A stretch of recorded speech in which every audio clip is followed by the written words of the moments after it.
All right, and so this last video is just going to be about a couple of different ways that we could assess overall model fit.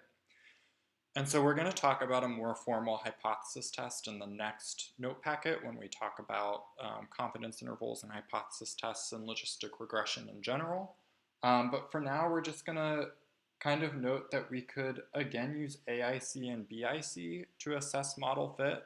Remember, we use these in multiple regression in the prediction context.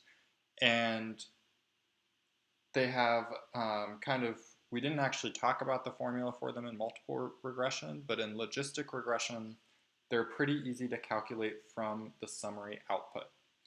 And so both of these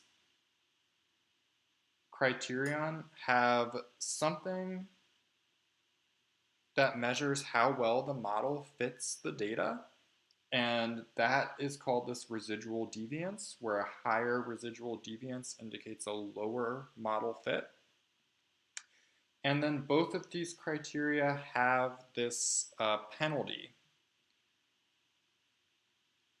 for including more predictors, because we don't just want to include like thousands and thousands of predictors in our model for no reason.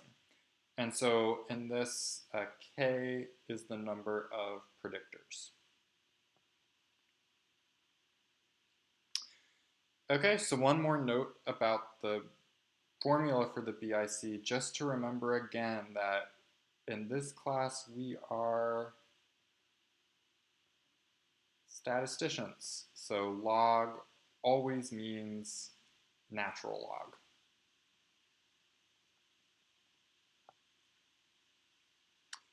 Okay, and so that's really all there is to computing these metrics. Just like before, lower AIC is better, lower BIC is better.